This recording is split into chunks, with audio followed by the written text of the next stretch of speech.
Welcome and thank you for joining us today for the final installment of Zeifmans non-resident digital event series, Real Estate Edition, Builders, Developers, and Investors. I am Shalom Rosenzweig, a Senior Manager at Zeifmans and a member of our real estate team. Today, it is my great pleasure to be joined by Dan Marinovic, Chief Development Officer at Dream Unlimited. We greatly appreciate your participation, especially given the challenging environment we find ourselves in.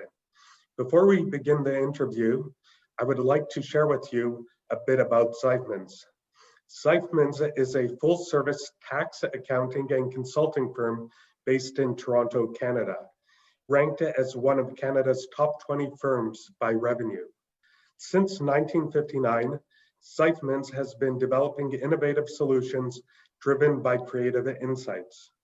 Over 60 years later, our diverse local team has grown to over 150 team members, while our membership with Nexia International provides access to a global team of 3,400 plus partners spanning more than 120 countries. With that, I would like to welcome our guest, Dan Marinovic, Chief Development Officer at Dream. Dan, please tell us about yourself and your role at Dream. Sure. Thank you, Shalom, and thanks to everybody at Zeifmans and to everyone that's tuning in. It's a pleasure to be joining with you today. So my name is Dan Marinovic, and I'm the Chief Development Officer of a company called Dream Unlimited. For those who may not be familiar, Dream's a leading developer in the Canadian landscape. We develop all sorts of different properties right across the country. We also own stabilized income generating assets in Canada and the United States. We have a very successful and established asset management business. We manage about $8 billion worth of assets under management through publicly traded REITs on the Toronto Stock Exchange, different partnerships. We've been in the city building and asset management business since 1994. The company was founded and is overseen by our Chief Responsibility Officer, Michael Cooper. We've grown considerably and have been really expanding our reach into our community building efforts into more and more impact investing. So we've been really trying to focus our efforts and energies on projects, excuse me, and developments that have social and environmental impacts with communities that are measurable. So we try to look for developments that have, deeply and affordable housing. I think ones that are energy efficient, that have reduced carbon footprints, that create inclusive communities.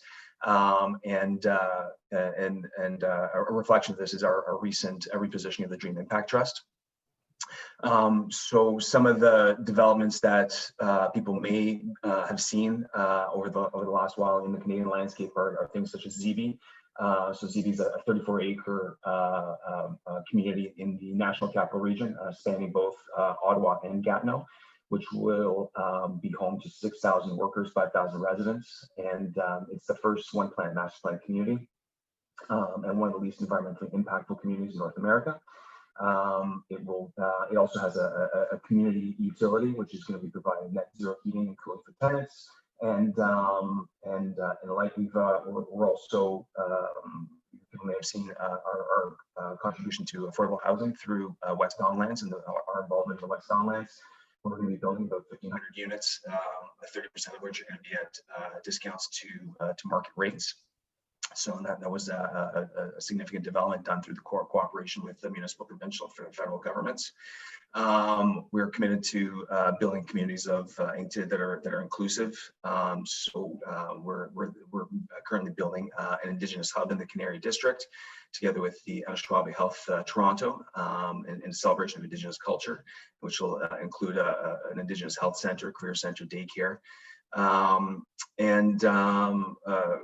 Also things such as significant remediation projects, such as what we're doing out in Brightwater in Port Credit, which is going to be a 72-acre waterfront community, home to 6,000 people, and was recently named the Build Pinnacle Award for the best new community for planned development. Other things, the distillery district, and we're involved there with our partner, out in Western Canada. We've got about 9,000 acres of land that we master plan and we develop out and build homes, apartments, retail, commercial, primarily in the cities of Calgary, Edmonton, Saskatoon, and Regina. So, so all things said, I mean, we're fairly involved in kind of all real estate development asset classes, and it's just an incredible place to be a part of. That's for sure. That sounds like a really busy schedule. Not much downtime. Not a lot of downtime. No, not a lot of downtime. The pandemic has eliminated transit time, which is good. Right. That's one benefit. Yeah. So with that, we have a few questions for Dan. Sure. Number one, how would you explain to a non-resident the different nuances of the real estate market within the various provinces across Canada? And are there any identifiable pros and cons of developing in each location? Sure. Well, I mean, if from a development standpoint, I mean, if you're a non-resident looking to invest or to get involved in some of these markets, I mean, everything's going to start effectively with what the investment idea is going to be. So, which markets do you believe in? Which ones are poised for the most amount of growth? Which are going to be immune to shocks and so on and so forth. So I think, I mean, the investment idea is there. I mean, the traditional markets in Canada have always been Toronto, Montreal, Vancouver, but we're seeing smaller markets. There's been a lot of proliferation in smaller markets over the last while, and certainly other cities have been growing a fair bit. So there is quite a bit of opportunity. The Canadian landscape continues to be strong. I think that municipalities, cities and provinces within Canada are going to fare very well. I think that our brand is quite strong. I think that we're going to bounce back from the pandemic. So I think all things generally start from what the investment idea is. From a development perspective, there's a fair bit of consistency, I'd say, between the municipalities. I mean, in Canada, land use planning is governed by by provincial legislation. So in Ontario, we have the what's called the Ontario Planning Act. From their municipal councils, they'll adapt land use plans, enact zoning bylaws, and these regulate land use planning and development within each jurisdiction accordingly. Municipalities are the ones that are responsible effectively for preparing and implementing the planning instruments. So, official plans, zoning bylaws, subdivision plans, site plan approvals, building and demo permits, all those things kind of rest with the municipalities. So there's a fair bit of consistency in terms of where the process lies. I'd say that within each of the provinces, will have can have, I should say, specific provincial frameworks that'll help shape the municipal policy. So in something like Toronto, given the magnitude of Toronto as a city itself, you've got something which is you've got the growth plan for the greater Golden Horseshoe, and that'll identify growth targets, policies around transit area, how to make the most use of our infrastructure, and so on and so forth. So I'd say that while there are the consistencies, I mean, there are specific instruments that are put into place that help to shape policy accordingly. So that's kind of in terms of a broad brush. Right. Okay. Thank you. How would you describe to a non-resident the Canadian subsidies that our government has offered to landlords and tenants, and how such subsidies might compare to the U.S. and perhaps other markets? Yeah, so I mean, I said right off the bat, I'm not as familiar because we're just not as, just from my personal perspective, just not as involved on the U.S. side, so I can't speak to it as much. I mean, other than what's been published in the headlines through the CARES Act and the package there accordingly.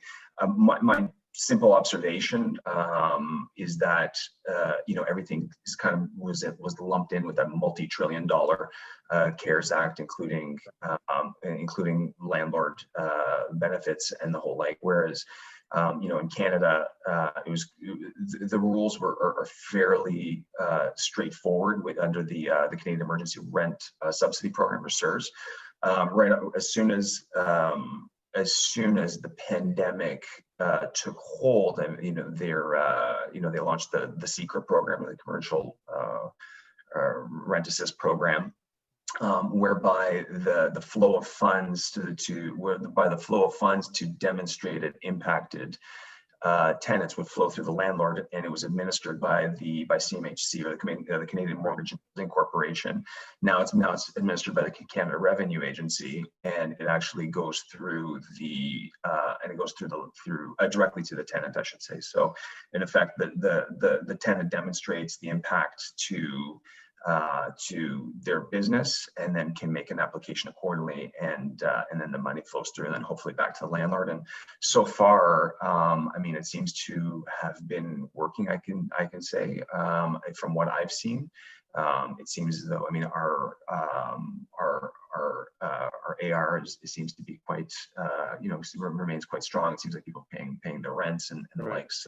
That the program seems to be working. I think that it expires in June of 2021, and I think that we're all just hoping that the program goes away and we can start to get people back into offices and making use of the space, and not being as reliant on government programs.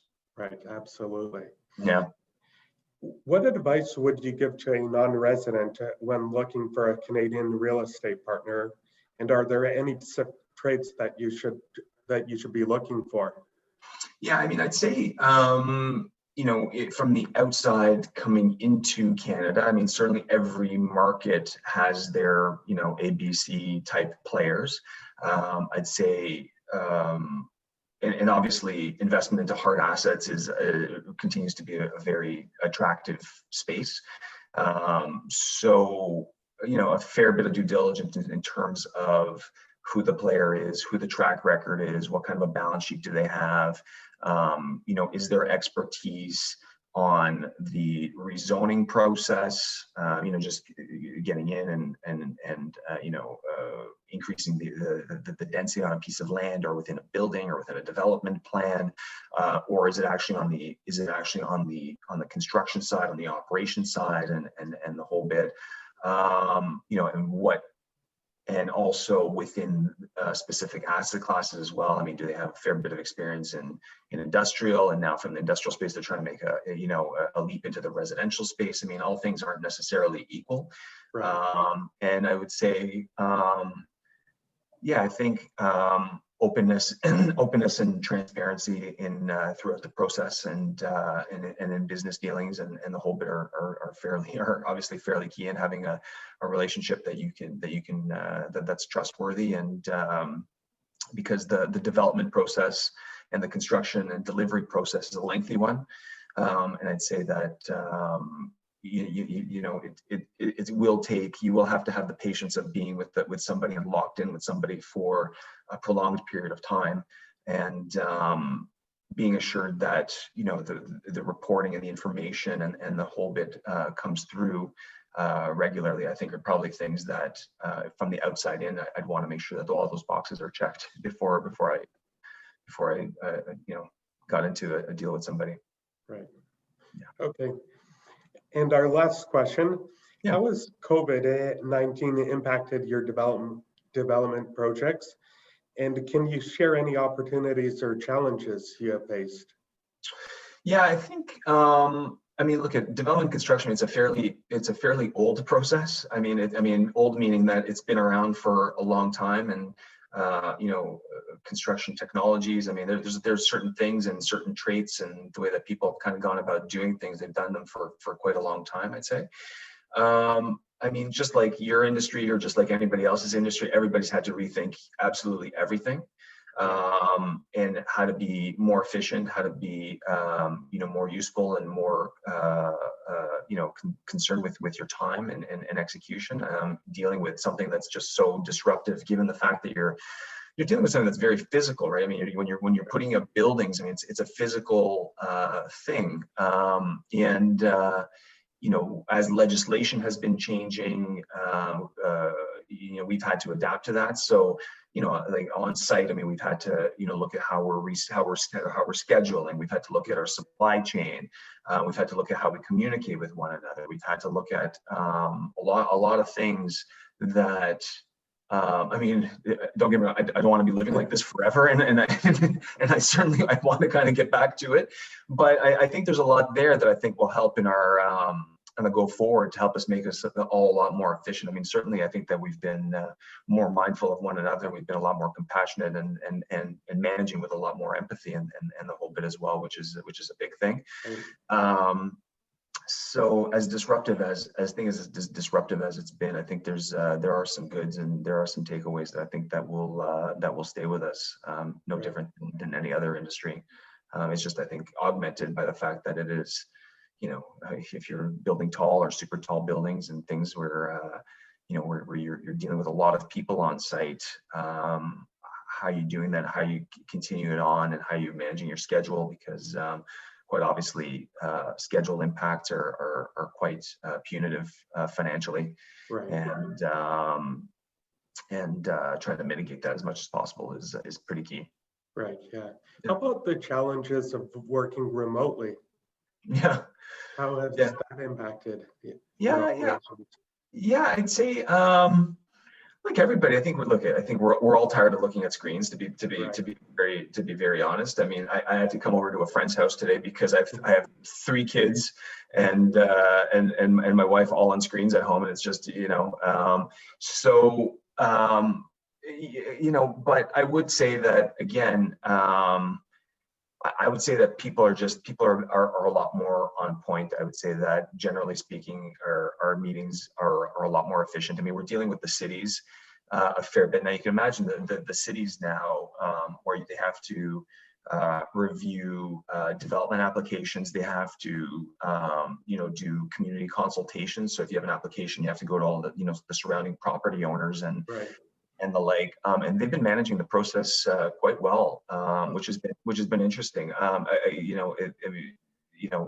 Just how well they've been doing it.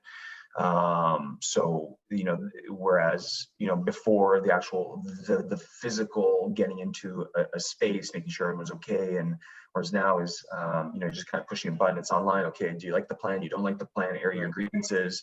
So I'd say that.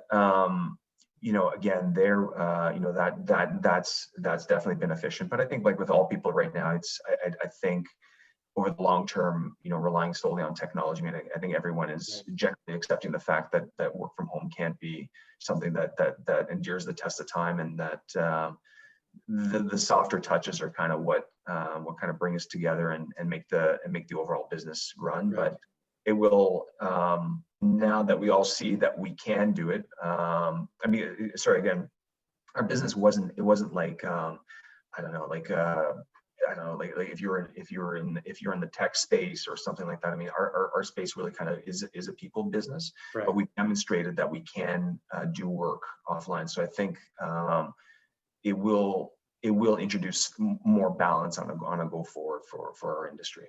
Right. Yeah. It's amazing how people adapt under difficult situations. Correct. Yeah. Correct.